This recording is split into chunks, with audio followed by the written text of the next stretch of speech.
Üzeyir Hacıbəyli opera yaradıcılığı uşaqlar. Üzeyir Hacıbəylinin hansı operasını keçmişik biz? Leyli və Məcnun operasını. Leyli və Məcnun operası neçənci ildə yazılıb? Kim danışar? Ümumiyyətlə Leyli və Məcnun operası haqqında kim danışar? Buyur Zəfra, danış. Ucadan. Leyli və Məcnun operası. Üzeyir Hacıbəyov Leyli və Məcnunun dahi Azərbaycan bəstəkarıdır. Azərbaycan. Can yox, can deyək. Azərbaycan dahi bəstəkarıdır.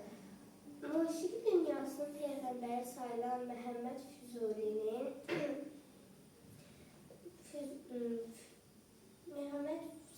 Məhəmməd Füzulinin eyni adlı poeması Əsasında yazmışdır. Aha. Kimin süjetdən əsaslanır? Demək Leyli və Məcnun. Məhəmməd Füzuli.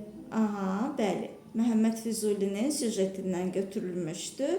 Leyli Məcnun və librettasını bəs kim yazıb? Üzeyir Hacıbəyov. Özü, qardaşı Ceyhun Hacıbəyli ilə birgə. Bəli, davam elə, buyur. 5 pərdə və 6 şəkildən ibarət olan və uvertura ilə başlayır. Uverturada Opera yox, opera.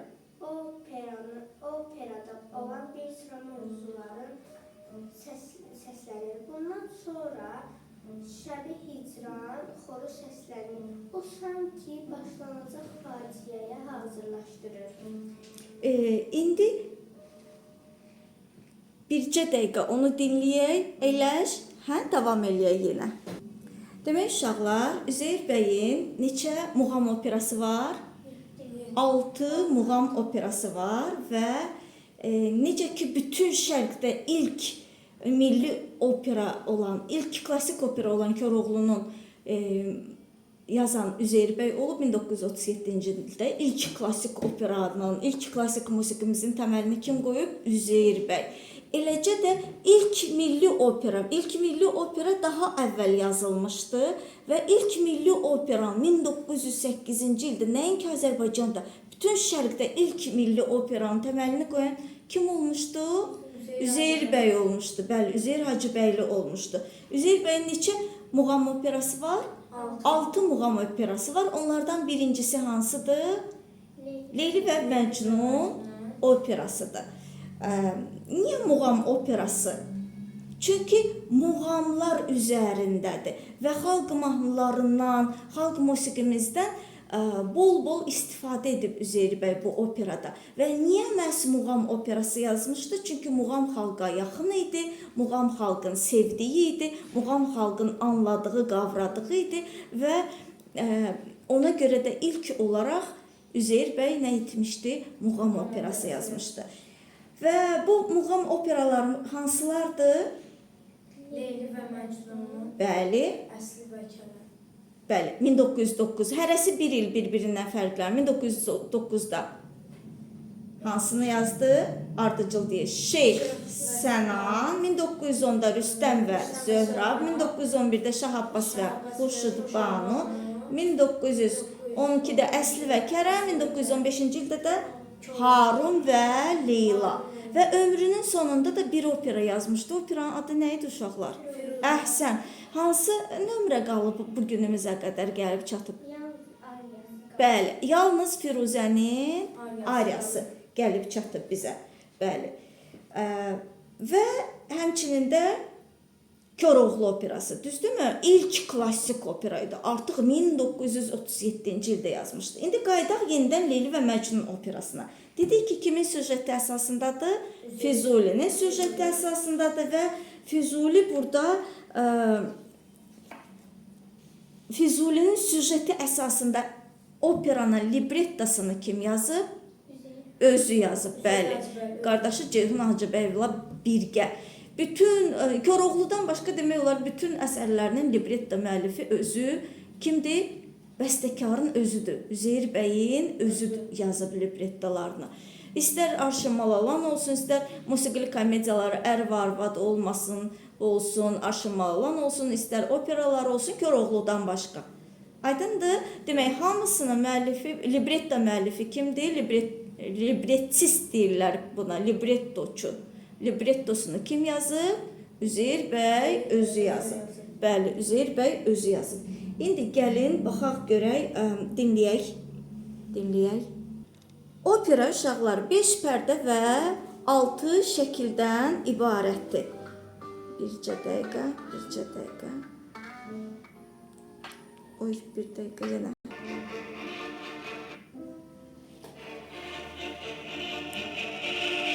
Nədir bu uşaqlar? Üzeyir Hacıbəyli, Leyli və Məcnun operasından nədir? Uvertüra. Nədir bu uşaqlar? Uvertüra. Uvertüra nədir? Bütün operaya girişdir, müqəddimədir. Düzdürmü?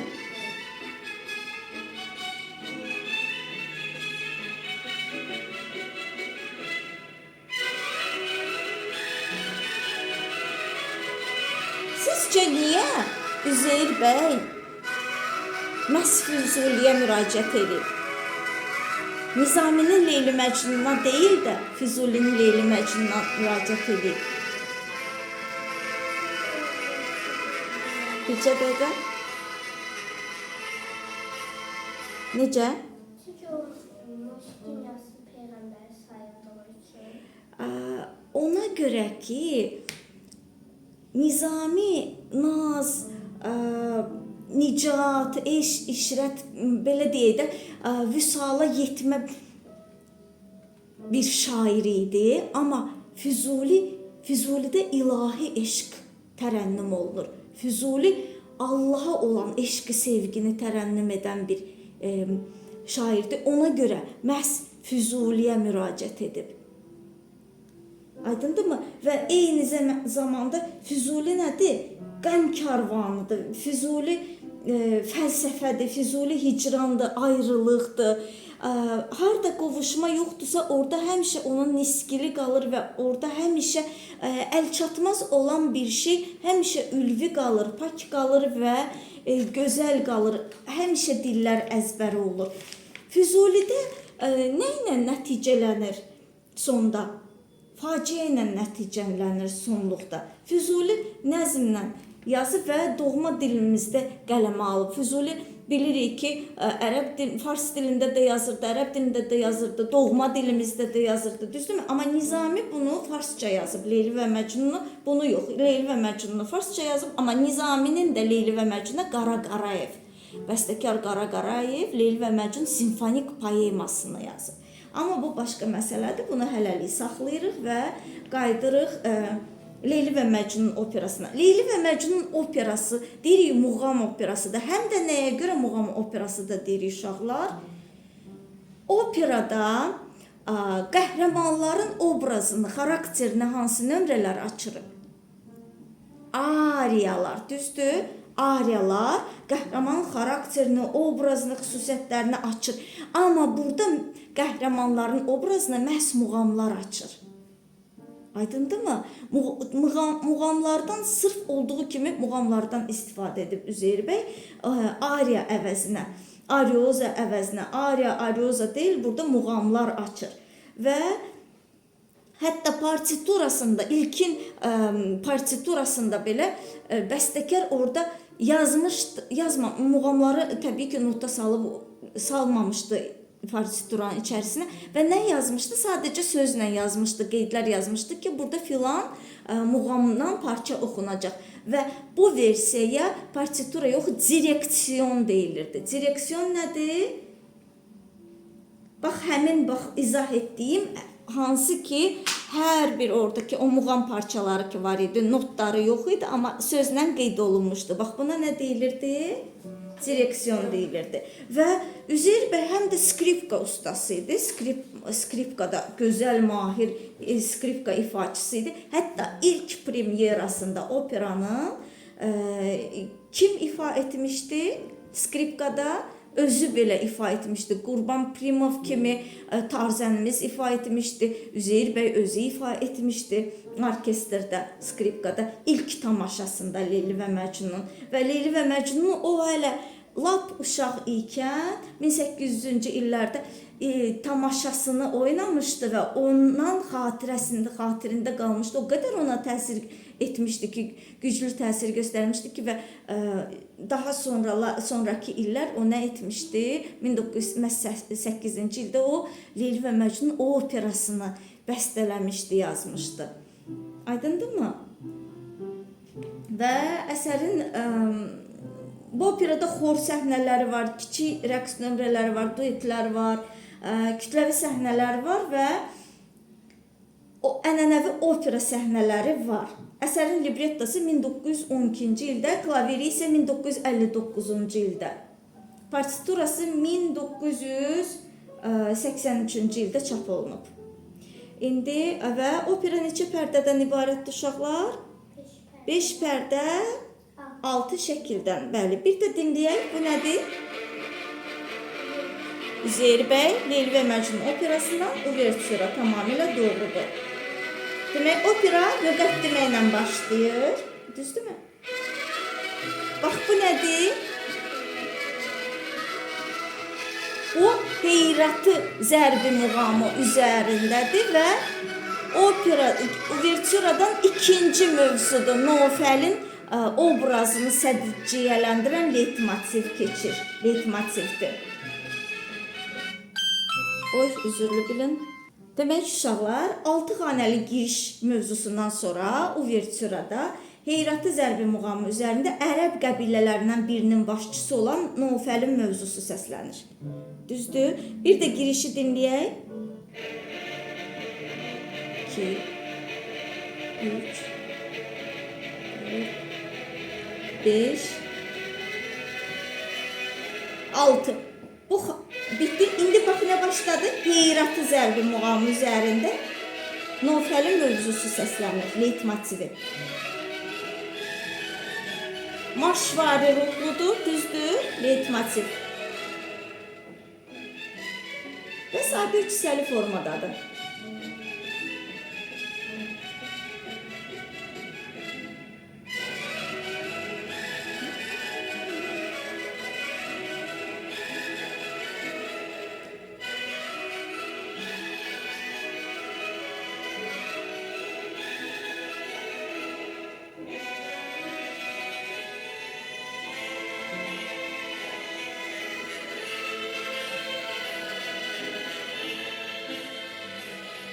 Kısa dinləyək.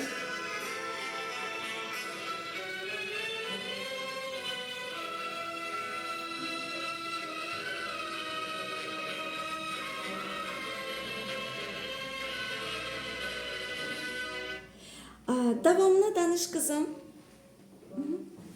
Uvertüra sanki gələcək faciəyə hazırlaşdırır. Birinci pərdədə Geys adlı oğlan qəbilə başçısının oğludur və qarşı qəbilə başçısının qızı isə Leylidir. Onlar bir məktəbdə oxuyur və bir-birlərini sevirlər. Bu səbəbdən də Leylinin valideynləri ona məktəbə getməyi qadağan edir. İkinci pərdədə isə Geys Leyliyə olan sevgisi səbəbindən dəli divanə adlandırır, yəni Məcnun. Məcnunun atası Leyligilə elçiliyə gedir. Lakin Leylinin atası onu Məcnun adlandıraraq qızını Geysə vermir. Bunu eşidən Geys səhrada qaçaraq insan simasını itirir və bundan sonra da Səhraya qaçır. Səhraya qaçaraq insan simasını itirib heyvanlarla yaşamağa başlayır. Leylini isə varlı İbn Səlama verilir. İbn Səlama verilir. Və bunu eşidən Geysin atası həmin qəbiləyə döyüş başladır. Döyüşü qazanır, lakin öyrənir ki, Leylini İbn Səlama veriblər. Sonra isə Leyli bir pərdədə geysi fikrinə gedir və bunu əlindən də gizlətmir.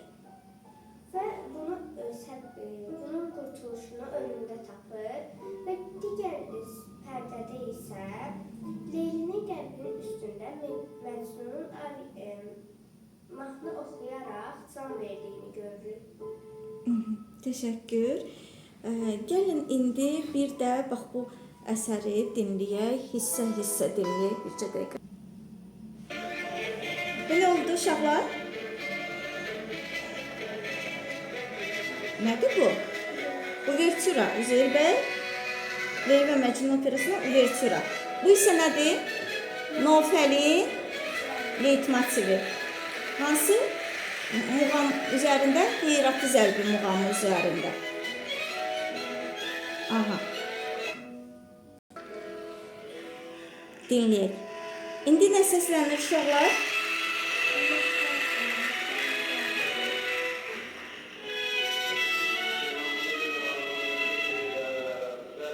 Şəbi hicran xoru. Müqəddimənin ardınca müqəddimədə uşaqlar digər mövzu manis zərbi muğamı üzərində keçir. Bu isə şəbi hicran xorudur.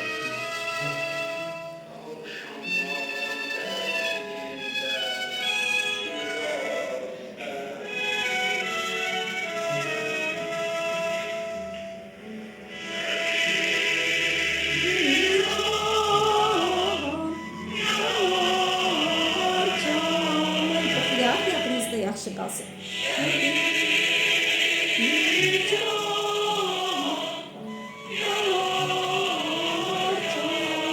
Rastladı üzərindədir.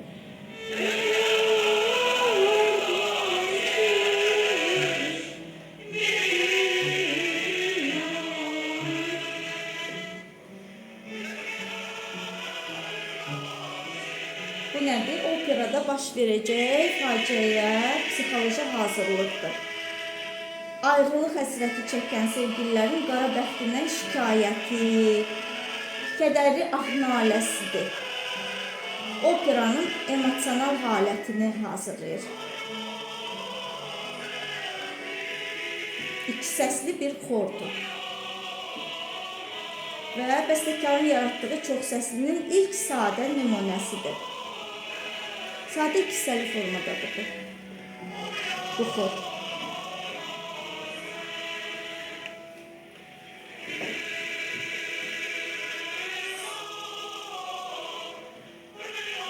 Və birinci pərdə, bunun ardınca birinci pərdə gəlir. Faciənin başlanğıcı düyünüdür.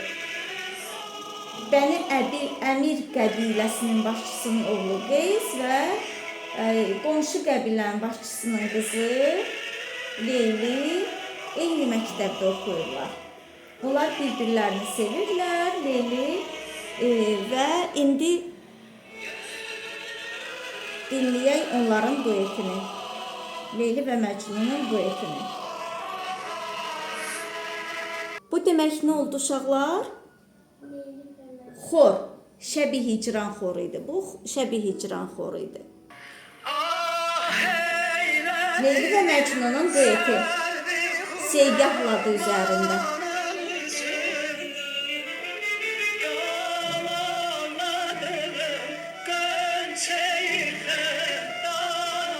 Ah eylədiyim sərvi xuramanın içində.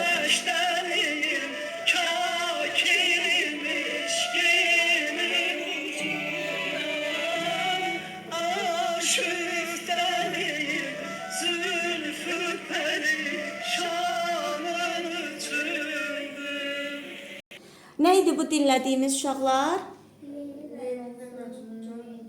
Əhsən, Leyli və Məcnunun dueti. Sözləri ah eylədiyim sərvi xuramanım üçündür. Və növbəti səhnə uşaqlar. Nagah olsa Leyli qızlar oxuyurlar, qızlar xoru. Nagah olsa valideynlərin, yəni ana, ata xəbər tutsa nə edərsən ay Leyli?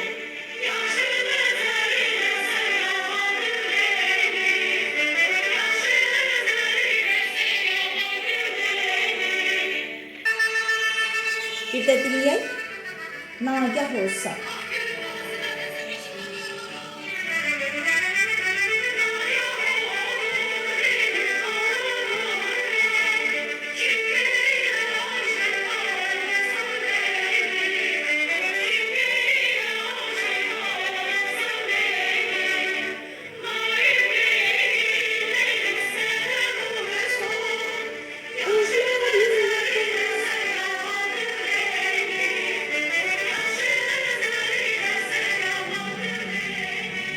Bu hansı xalq mahnısı üzərindədir uşaqlar?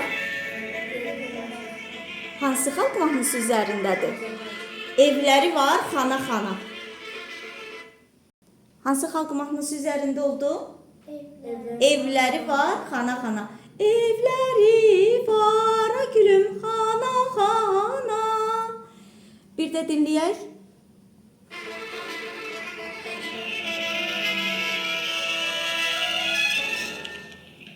Bir dəqiqə.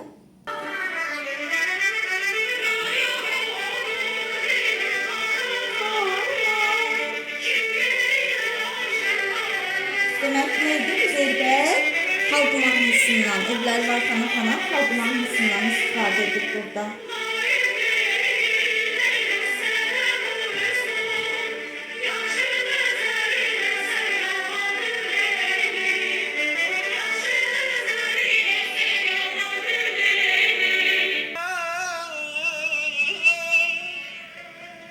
Her kimse kaşifdir, işine ah fevandır. İndi Məcnunun atasının müraciəti. Durun gedək evimizə, çahargah üzərində. Durun gider evimize, durun gider evimize.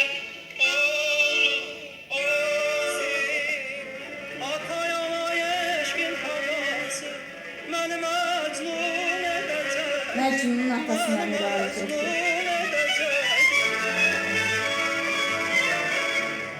Biz sana Leyli'ye gidip alıp isterik onu. Ataya eşkin havası beni mecnun edecek. Beni mecnun edecek. Ata deyir, eşqin havası məni məcnun edəcək. Məcnun dəli deməkdir ərəb dilində. Öz adı isə Qeysdir. Adət-ənənələrə görə Leyli ilə Məcnun öz sevgilərini gizlədirlər. Lakin hər kəs bundan xəbər tutur, hər kəsə bəyan olur və Leylini qızların xoru burada səslənəcək. İndi qızlar gəlir, anasına şikayət edirlər ki, bəs Leyli Məcnunu sevir, Leylini qoyma məktəbə getsin. İndi dinləyək həmin xoru, qızların xoru. Leylini qoyma məktəbə getsin.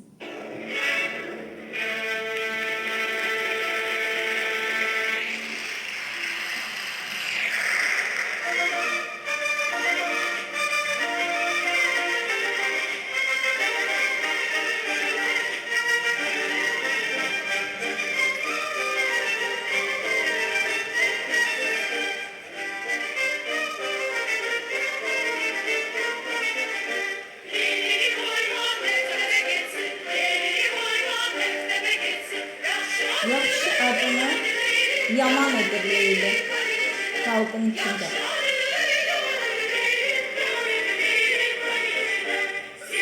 Sizləri bədnam edir Leyli xalqın içində. Leylini qoyma məktəbə getsin. Yaxşı adını yaman edir Leyli, sizləri bədnam edir Leyli xalqın içində.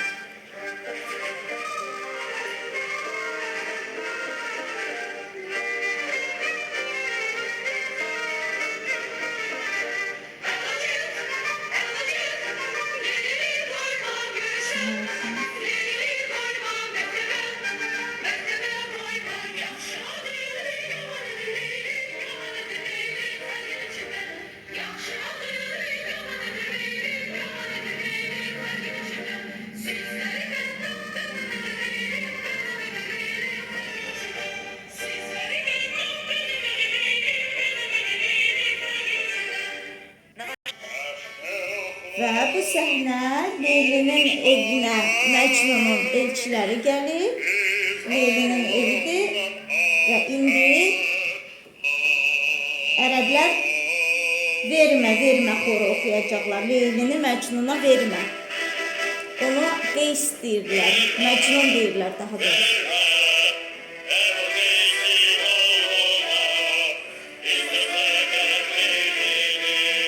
Atasına xəbər edirlər.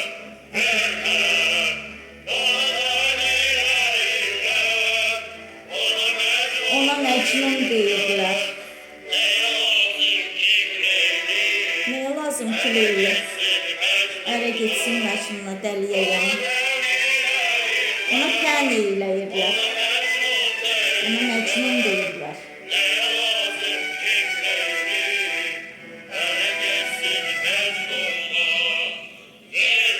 Vermə. Və Qeysin, yəni Məcnunun elçiləri gəlir.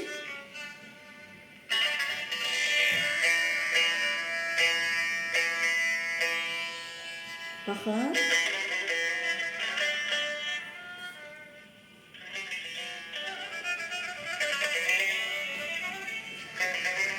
Muğamlarımız səslənib deyirsiniz.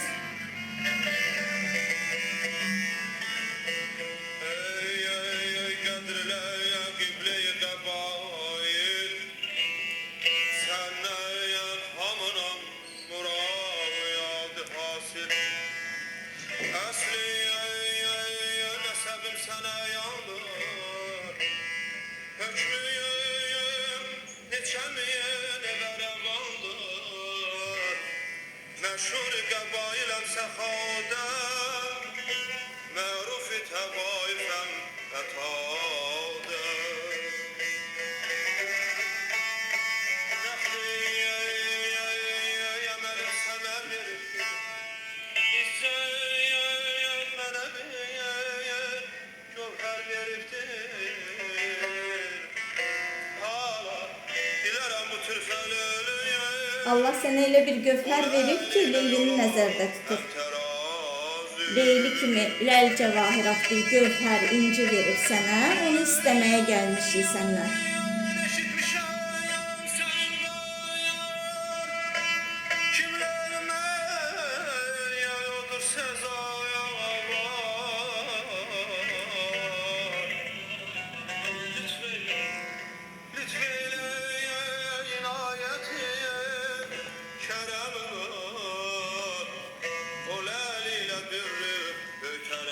O ləl ilə dürrü, ləl cəvahirat Leylini nəzərdə tutub, dür, inci.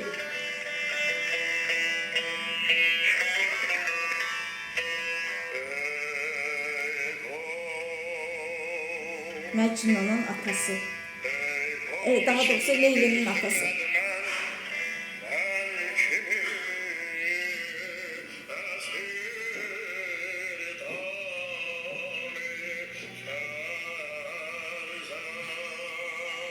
Leylinin atası.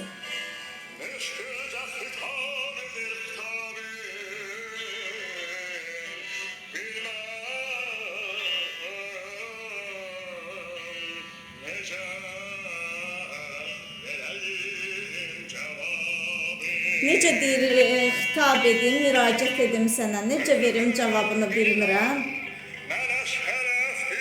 Mənə şərəfdir. Amma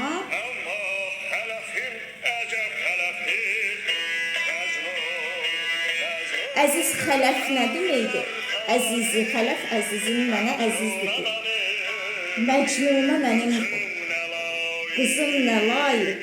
Qeysə demədi, Məcnuna. Ey ərəb, sən bizi məyus etmə xoru. Sən bizi məyus etmə. Yox dedik ya, imtina etdi. Verginə. Leylini Qeysə getsin. Maldan da, puldan da, candan da, candan da. Candan da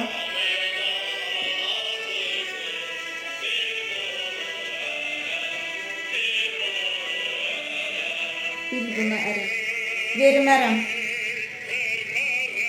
Vermərəm.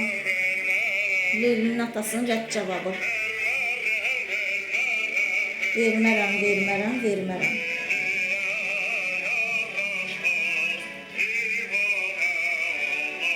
Leyliyə yaraşmaz divanə oğlan. Yəni avara mənasında divanə, yəni məcnun, yəni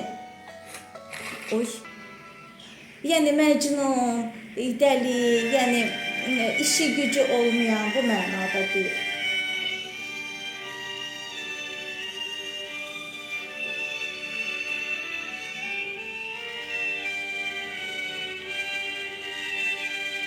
Divanə, məcnun deyirlər mənə.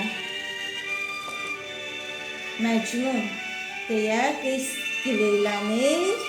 Ya Rəbb, bəlayı eşq ilə qıl aşina məni. Birdən bəlayı eşqdən etmə cüda məni. İndi oxuyacaq. Məcnun oxuyacaq.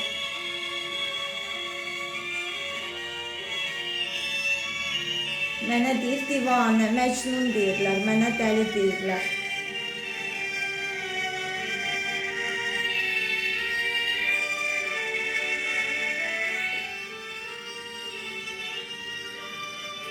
Biraz ileri çekil.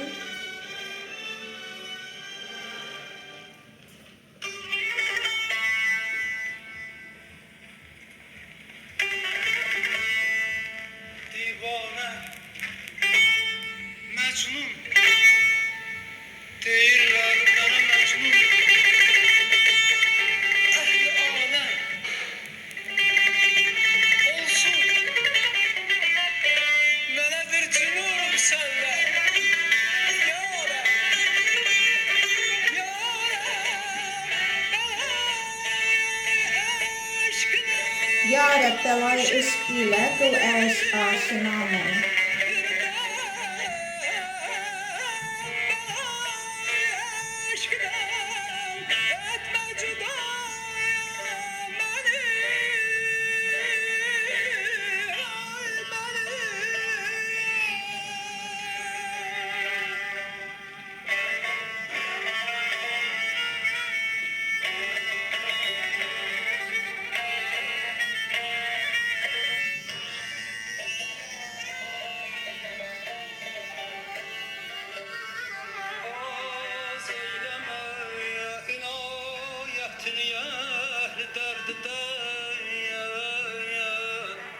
Və bir müddət sonra İbn Səlamın elçiləri gəlir və İbn Səlamın elçilərinin xoru Leylinin də atasının cavabını dinləyək.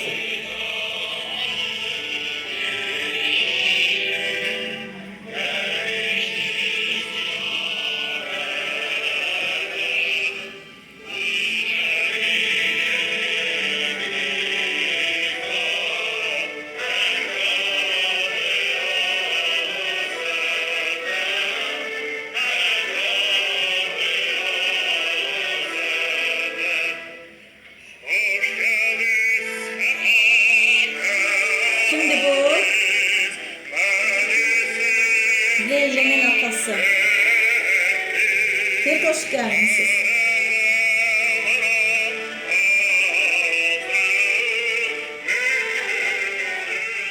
Ve sonra da diyecek verdim Leylini geçsin İbn Salam'ın olsun.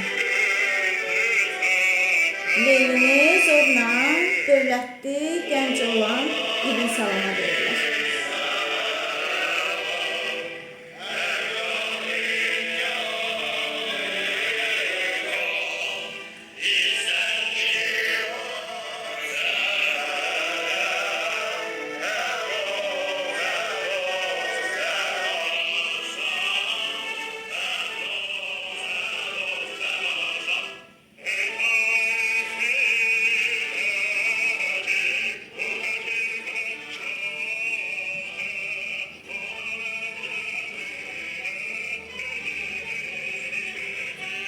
Bir dakika.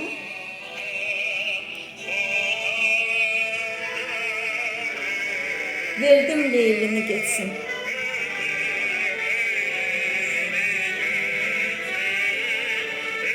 İbn Salam'ın olsun.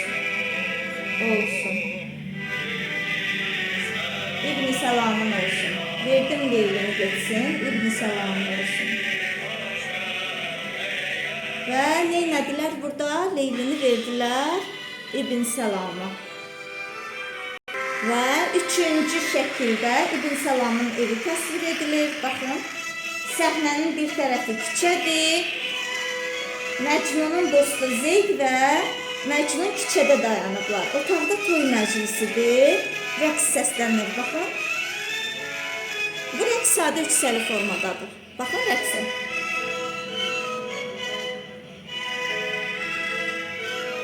Qızlar oyunu rəqs edir.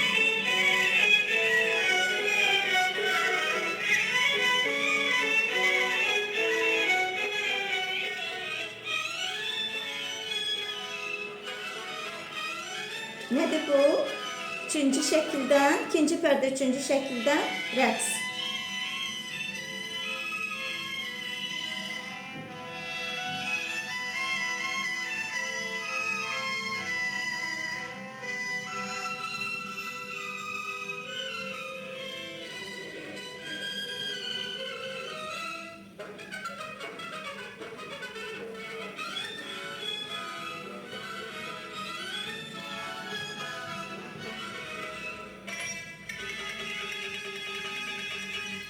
Biraz əvvələ, biraz da çətəldir.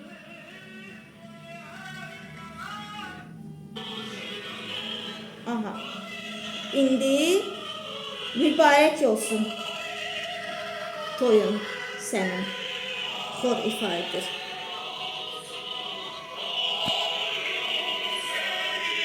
Mübarək olsun toyun sənin.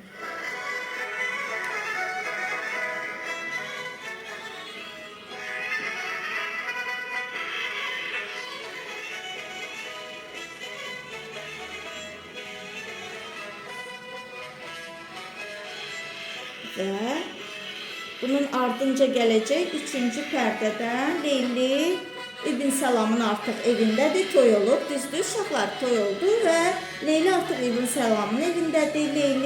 Leylinin pəncərəsinin altından Məcnunun səsi eşidiləcək və hanı ey zalım bizimlə əhd-i peyman etdiyin deyə Məcnun səslənəcək. Dinləyək.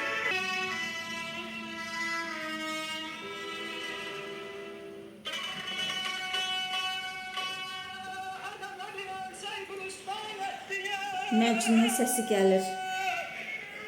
Leyli nə edir? Pəncərəyə yaxınlaşır, pəncərədən baxır. Hə?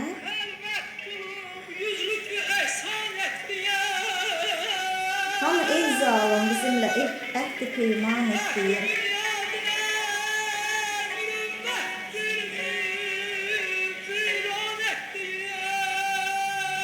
Və təbii ki, İbn Səlam da bunu eşidəcək və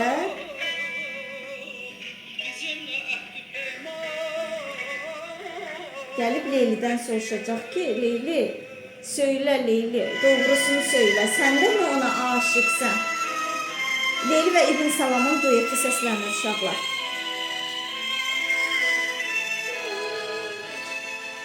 Şur üzərində, şurladı. Bu odlu səs Məcnunundur. Mən tanıyıram onu. Məyər Leyli. Bəs bu cünun, yəni dəli, əl çəkməyib səndən. İndi də əl çəkməyib, yəni. Söylə. Doğrusunu söylə. Sən də mi ona aşık insan?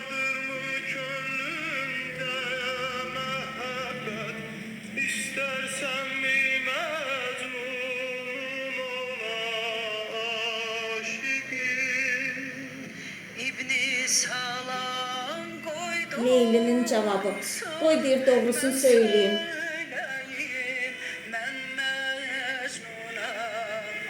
Burada itiraf edir. Füzuli'de itiraf edir.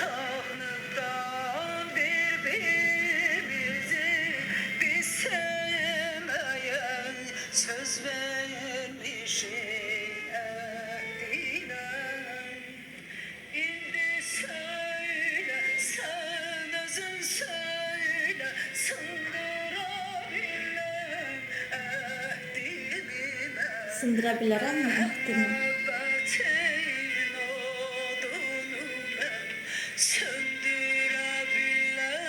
Deyir, mən onunla uşaqlıqdan əhdi peyman etmişəm, onu sevirəm.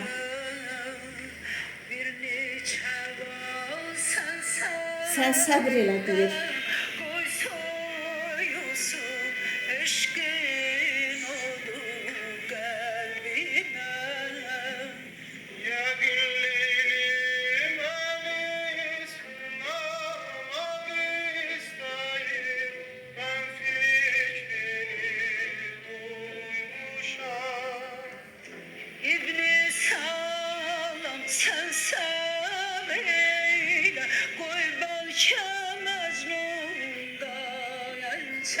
Bəlkə Məcnun da el çəkərdik. Mən səbrə hazıram bil, sənin cəfanı çəkməyə mən hazıram. Da bir, mən hazıram sənə. Səbr etməyə.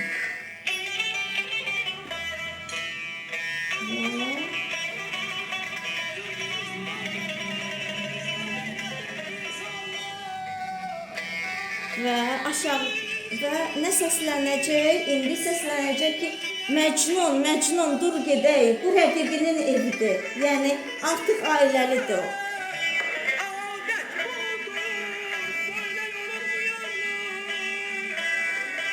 Məcnun oxu.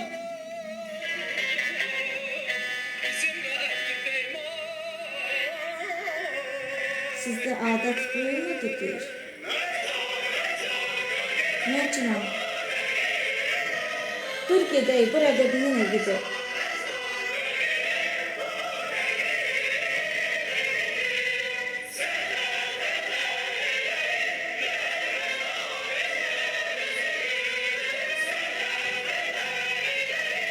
İsrarla xitab edirlər, hökm edirlər ki, dur gedək, olmaz belədir. Leyla oxuyur.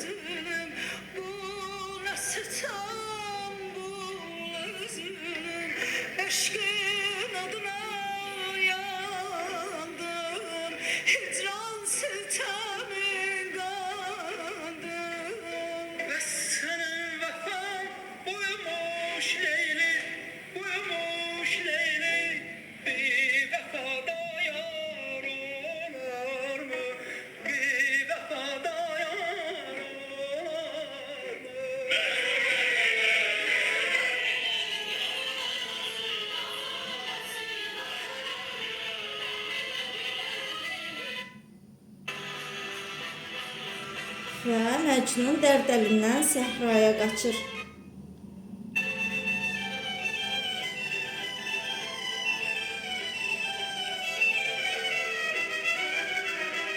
Atası Məcnunu səhrada tapır və evə qayıtması üçün ona yalvarır. Lakin atanın yalvarışları fayda vermir. Baxın, səhradadır.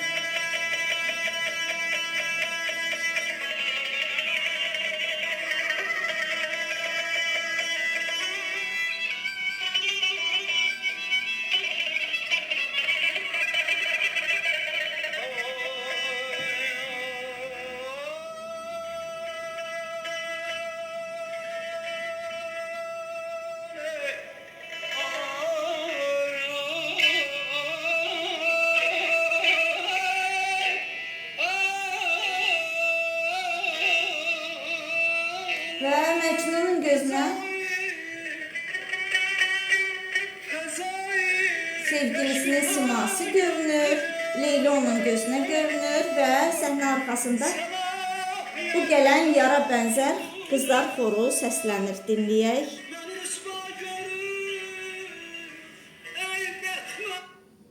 Bircə dəqiqə.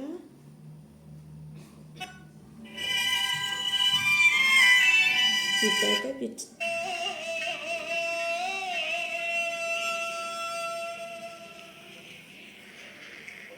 Bu gələn yara bənzər qızlar xoru. Xalq mahnısı əsasında bu gələn yara bənzər. Xalq mahnısı əsasında qızlar xoru.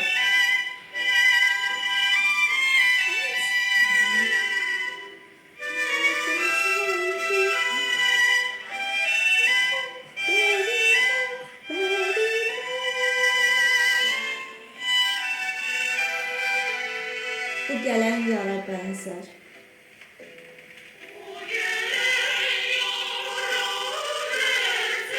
Məcnunun gözünə görünür. Sadəcə onun o gözünə görünməsini qızlar xoru vasitəsilə bəstəkar göstərir. Bir bəri bax, bəri bax. Ay qız bir bəri bax deyir. Qoşa xallar üzündə.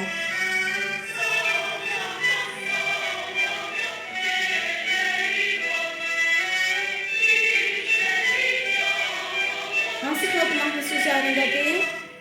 Bu gələn yara bənzər xalq mahnısı üzərində.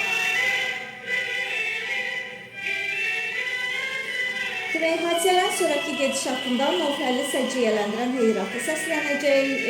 Nofəl öz qoşunu ilə görünür. Nofəlin ordusu gəlir, görür ki, səhradadır Məcnun və ürəyi yanır. Bir xor səslənəcək. Söylə bir görək ərəb, bu cavan nədən xəstə? Niyə xəstədir, niyə belə vəziyyətdədir deyə soruşacaq.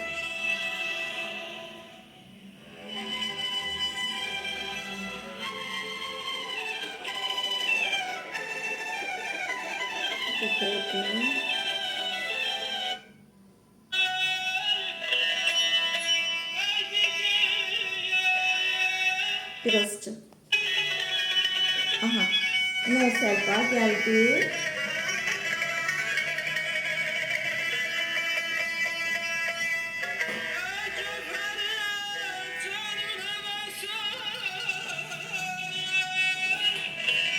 Bir dakika.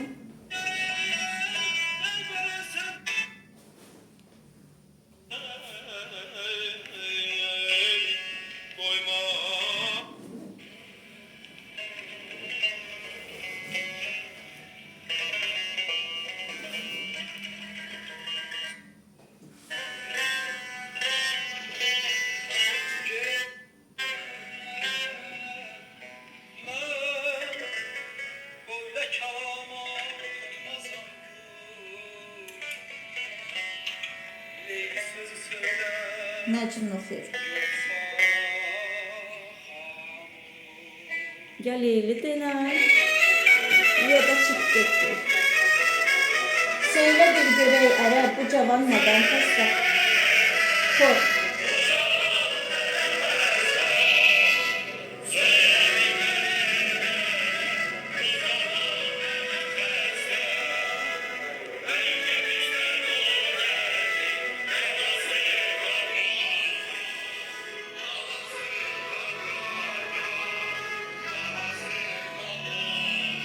Və indi Məcnunun atası cavab verəcək. Eşqdir bunun dərdi.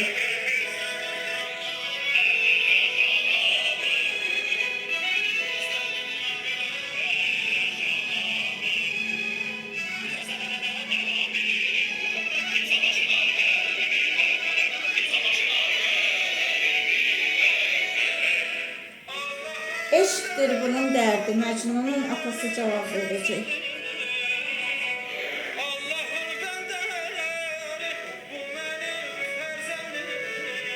Bu mənim evladımdır.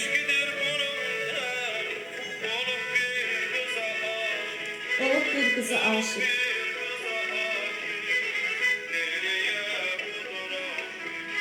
Leyliyə budur aşık.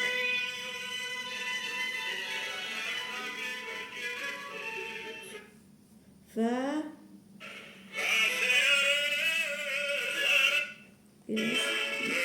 Nofəl gəlir. Heyratı zərbi muqamı üzərində. Nofəl oxuyur. Nədir bu çəkdiyi nəzər?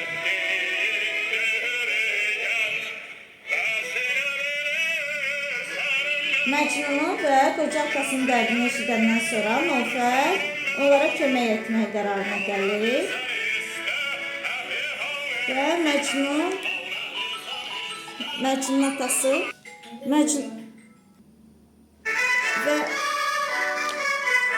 Məcnunun atası Nofələ müraciət edir.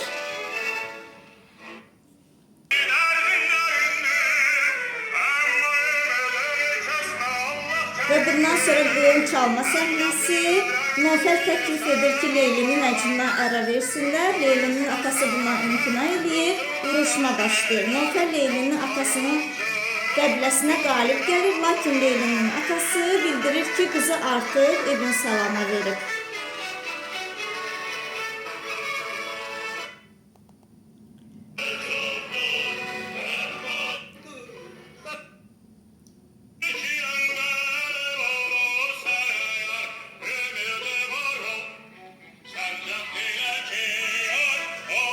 Heyratı zərbi muğamı.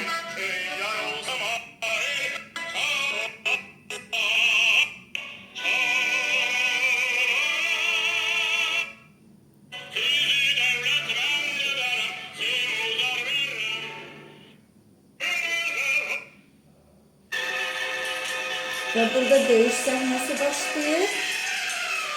Leylinin atasının cavabı necə olur? Leylini İbn Salama vermişəm. İndi doğrudurmu? Qızın iki əri olsun.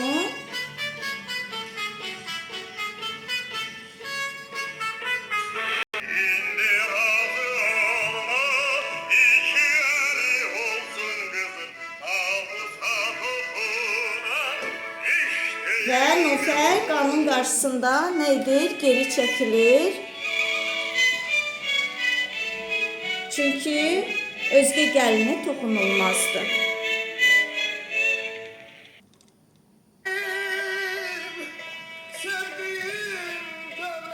Və dördüncü pərdə Leyli dərddən xəstələnib. Baxın, yataqdadır.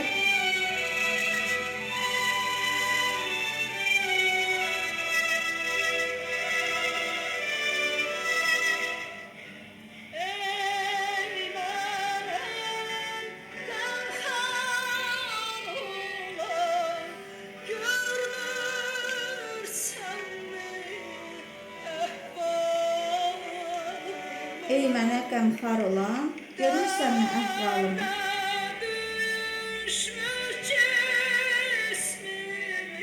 Dərdə düşmüş cismimi.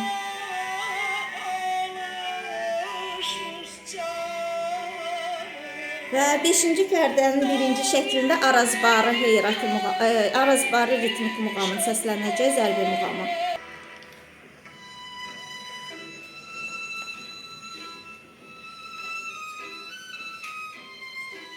Bir dəqiqə. Arazbarı uşaqlar. 5-ci pərdə birinci şəkildən Arazbarı.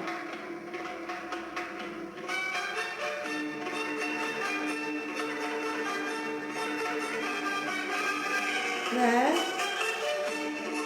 Leyli xiffət edir, çıxış yolunu ölümdə görür. İkinci şəkildə, 5-ci pərdənin ikinci şəkli Leylinin qəbri üzərində Məcnun Leylinin məzarı üstündə canını tapşırır.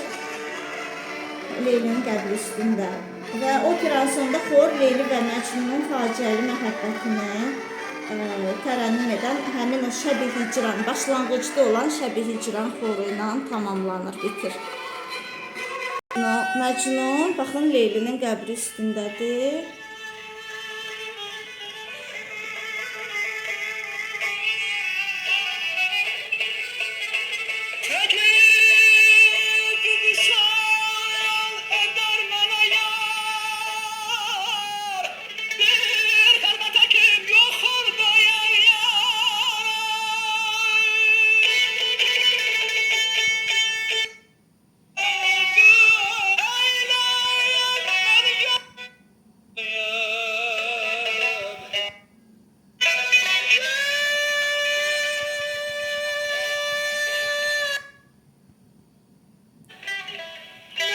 canan etmez.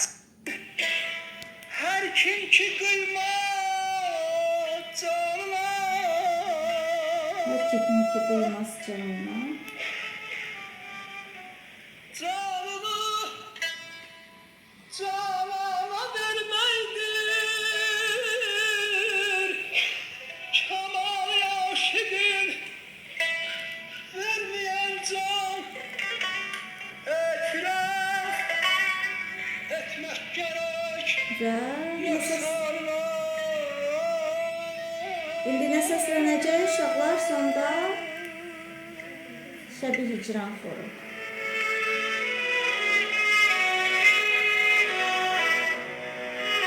Necə ki, Vertigodan sonra səslənmişdi. Bax, eləcə də opera tamamlanır, yekunlaşır. Amma əvvəlki redaktörlərdə Şəbi Hicran xoru ilə tamamlanmırdı. Şəbi Hicran yanar canım.